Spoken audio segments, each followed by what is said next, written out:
Antes que nada quisiera agradecer la atención que le dan a nuestros seminarios de resiliencia. Nuestra intención es comunicarnos con ustedes y llevarles la información que consideramos más pertinente para poder asimilar los entornos que esta temporada nos ha hecho vivir. Vamos a dar comienzo a nuestra sesión y en este caso el tema creo que es muy sugestivo: ¿cuándo y cómo terminará COVID-19? La pandemia en curso nos está inquietando a todos y a todo el mundo, tanto física como mentalmente. Y todos nos preguntamos esto: ¿cuándo y cómo terminará todo esto del COVID-19? En esta ocasión exploraremos escenarios sobre cómo COVID-19 nos pudiera dar un poco de descanso y cuándo podría suceder esto. Obtener una respuesta definitiva ¿para cuándo acabará? Podría ser imposible darla en este momento, lo que dependerá en gran medida de las acciones que se tomen a todos los niveles, en lo científico, las acciones que tomen los gobiernos y el público en general, y que también nos adhiramos a estas disposiciones, o sea, que nos disciplinemos a lo que se considere que deben de ser las reglas de acción. Estas acciones varían de un país a otro, de un estado a otro y de un municipio a otro, pero la ayuda de la tecnología puede encontrar respuestas para esta crisis de salud pública y ayudarnos. Si ha estado uno encerrado en el hogar, ansioso por saber cuándo finalmente podrá dar un paseo afuera, o si alguien cercano a uno corre riesgo de infectarse con el nuevo coronavirus, no es uno el único que está angustiado por esto. Todos estamos angustiados por esto. Según la Asociación Americana de Psiquiatría, debido al COVID-19, todos los adultos estamos presentando altos niveles de ansiedad y algunos se angustian de más, pensando que las cosas nunca volverán a la normalidad. El famoso escritor de ciencia ficción Ted Chiang dice: no queremos que todo vuelva a los negocios como siempre, porque los negocios como siempre es lo que nos han llevado a esta crisis. Bueno, para tener una aproximación de cuándo se podrá ver la luz al final del túnel de coronavirus, muchos hemos estado siguiendo desde la casa los casos. Hay paneles interactivos en línea, como los de la Universidad de Johns Hopkins y Microsoft, que son formas efectivas de realizar un seguimiento de la propagación. Otras formas de visualizar la dirección en la que nos dirigimos es a través de gráficos que muestran la tasa de crecimiento frente a casos acumulativos en una escala logarítmica. Hay gráficos interactivos para todos los países. Este método puede dar una idea sobre el progreso detectable. El crecimiento exponencial de la propagación de COVID-19 ayuda mucho a comprender si está llegando a su fin o no esta pandemia. ¿Cómo es eso del crecimiento exponencial de la propagación de COVID-19? Conocerlo y entenderlo nos va a permitir comprender mejor cuándo COVID-19 podría estar llegando a su fin. El gráfico superior en esta imagen es para entender la curva epidémica. Hay que tener en cuenta que existen tres tipos de personas: las que pueden contraer la infección, las personas que están infectadas y las personas que se han recuperado y que se supone que ya no son susceptibles de volver a contagiarse. Pese a medidas de prevención, el número de personas susceptibles es alto y el número de infectados aumenta con rapidez. Sin embargo, con el tiempo, el número de personas susceptibles va a ir disminuyendo. Y cuando haya menos gente para infectar, es cuando se alcanzará el pico de la epidemia, dándonos entonces una curva de crecimiento conocida como logística. El crecimiento exponencial es un concepto inusual, pero muchas veces se escapa a la intuición convencional. En el crecimiento exponencial, también es conocido como crecimiento geométrico, el cambio en el valor de una variable es proporcional al valor de esa variable a largo tiempo, es decir, una cantidad que se va multiplicando por una constante de un momento a otro. Podemos decir que los casos de mañana son los casos de hoy multiplicados por un factor exponencial superior a 1. Es recomendable analizar el avance de las pandemias en la escala logarítmica y demás fenómenos con crecimiento exponencial, no solo porque mantienen algo de detalle de la trayectoria inicial, sino porque permiten intuir más fácilmente cuando el virus se multiplica por el factor referencial, la velocidad con la que lo hace y su crecimiento, si su crecimiento sigue siendo exponencial o no. En el gráfico superior de esta imagen se muestra que la enfermedad se ha propagado de manera similar en todas partes. El número de casos globales es un agregado de casos nacionales con países que presentan alta variabilidad entre ellos, tanto para el momento en que empezaron los brotes como sus respectivas sendas de crecimiento. En ese entorno, los principios del crecimiento exponencial sirven para conceptualizar una mirada al futuro, donde la trayectoria de un país puede describir la de otro con tasas de crecimiento similares, pero que estas tasas unos días atrás hayan sido similares. Al menos que se implementen medidas para cambiar esa trayectoria, lo que se muestra es que la enfermedad se está propagando de manera similar en todas partes. Cuando un país se está recuperando, como China, Corea del Sur, en el gráfico, lo podemos ver en el gráfico inferior,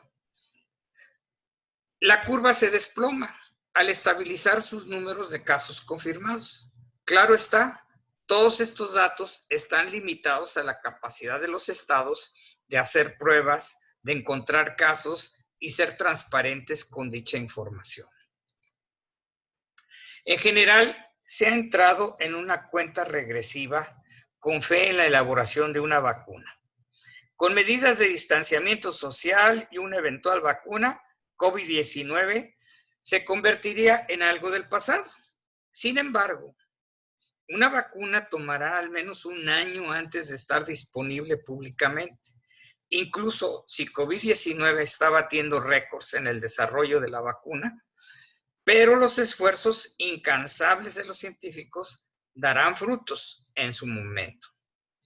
Aunque una versión disponible públicamente de una vacuna llevará su tiempo para tenerla, hay que esperanzarnos de que sea efectiva esta.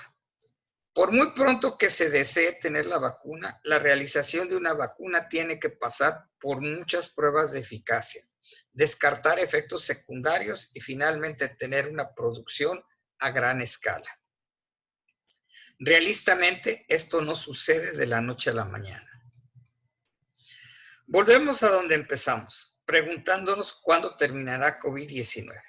Imaginemos tres escenarios posibles o teóricos para visualizar cómo puede desarrollarse el final anticipado de COVID-19. Estos se han analizado y vamos a tratar de mostrar la forma como estos escenarios pudieran darse. El escenario 1, en el caso más optimista, podríamos seguir el camino que siguieron los países asiáticos. Según los informes oficiales, los bloqueos rápidos y estrictos de China llevaron a los casos de nuevas infecciones a caer en picada en marzo. Corea del Sur tuvo una historia de éxito gracias en parte a la vigilancia con transacciones bancarias individuales y el uso del teléfono rastreando para identificar a los infectados. Estas medidas estrictas podrían no ser aplicables en todas partes, pero las medidas drásticas son efectivas para frenar la propagación, como lo muestra un análisis del Imperial College de Londres. Con esta estrategia se ha podido controlar la pandemia y reanudar gradualmente la actividad económica a pocos meses de iniciada. Desafortunadamente, ya hemos evitado este escenario y no es factible implementarlo. El escenario 2, que podría ser el más probable para seguirlo, la trayectoria que la mayoría de los países están siguiendo es esta. Se trata de imponer bloqueos y reducir el contacto social mientras se rastrea a los infectados. Muchos países han adoptado tales medidas, pero tarde, e incluso han minimizado la gravedad del virus. Los Estados Unidos querían realizar un cierre, mientras que el Reino Unido coqueteó con la idea de la inmunidad colectiva, pero revisando estas decisiones en una segunda instancia, se echaron para atrás. Suecia, por otro lado, puso en práctica un concepto similar con restricciones leves y sin bloqueos, lo que llevó a resultados negativos que habían anticipado ya los expertos locales. Hemos visto lo abrumados que están los servicios de salud, con falta de equipos adecuados y salas repletas de enfermos debido a la propagación incontrolada del contagio. Incluso aquellos países que contuvieron la propagación podrían enfrentar una segunda ola de infecciones si las restricciones se levantan demasiado pronto. Esto conducirá a bloqueos aún más severos y nos obligará a luchar contra el COVID-19 la mayor parte del resto del año, lo que significa que las restricciones de viaje, las máscaras y un sistema de salud colapsado permanecerá con nosotros durante todo el 2020. En el escenario 3, considerado el menos probable, siendo realmente un mal escenario. En esta versión, la mayor parte de los países se desplomarían bajo la presión. El virus no solamente sobreviviría el verano, sino que podría comenzar una segunda ola durante los meses fríos de invierno. Para este escenario, tal vez la inmunidad de rebaño ya esté fuera de lugar. Eso significaría que cientos de millones de personas se van a infectar. Con el colapso de los sistemas de salud, la mortalidad se va a disparar a 8-10% o incluso más, lo que significa decenas de millones de muertos. En este escenario, probablemente se sufrirán las consecuencias hasta que una vacuna pudiera detener la propagación. Un reciente artículo de la revista Science predice que probablemente Estados Unidos, por ejemplo, podría tener que mantener el distanciamiento social hasta el 2022. ¿Qué pasará definitivamente? La pregunta está en el aire. Si bien podemos especular sobre lo que sucederá y esperar a ver el resto, ciertos aspectos de la situación actual seguramente persistirán después de COVID-19. Probablemente no seguiremos la misma ruta vivida de fluidos corporales y contacto físico, al menos no en el corto plazo. Lo probable es que ocurran cambios en nuestros hábitos arraigados. Con la experiencia en algunos países de que la vigilancia ha ayudado a rastrear la propagación del coronavirus, los gobiernos van a aplicar tales medidas bajo el pretexto de la seguridad de la salud pública. Esto planteará nuevos problemas sobre privacidad, ética y otros, como ya ha sucedido en Corea del Sur. Dada la naturaleza de la propagación y transmisión de COVID-19, las personas de todo el mundo nos tomaremos tiempo para reajustarnos a trabajar como una comunidad global. Tendremos dudas acerca de viajar e incluso trabajar uno al lado del otro. Ya estamos viendo síntomas de ansiedad social y agorafobia exacerbados debido a la pandemia. Nos tomará tiempo confiar en el mundo y su funcionamiento. Uno de los términos claves de la pandemia, el distanciamiento social, formará parte de nuestras vidas los próximos meses.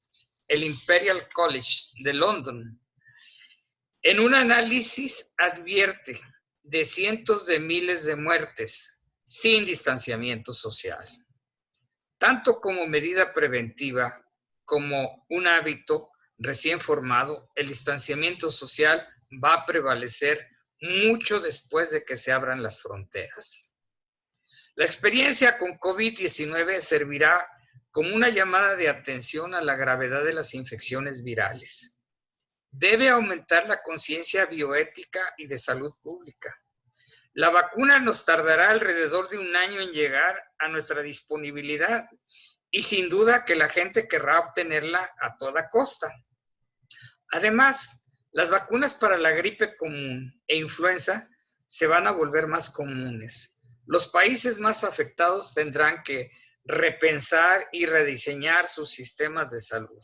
Al adoptar estas medidas, los países pueden estar mejor preparados para una eventual crisis de salud pública futura. La vida debe de seguir. Vamos a depender de nosotros, de nuestro sistema inmunológico. Tenemos que generar una nueva normalidad, es parte de la resiliencia. Habrá formas y maneras diferentes de vivir según lo que hagamos y cómo nos adaptemos. Tenemos que aceptar el cubrebocas, en ocasiones la visera, el distanciamiento físico y seguiremos con el lavado de manos frecuentes, pero sobre todo no tocarnos la cara y proteger el estornudo y el toser.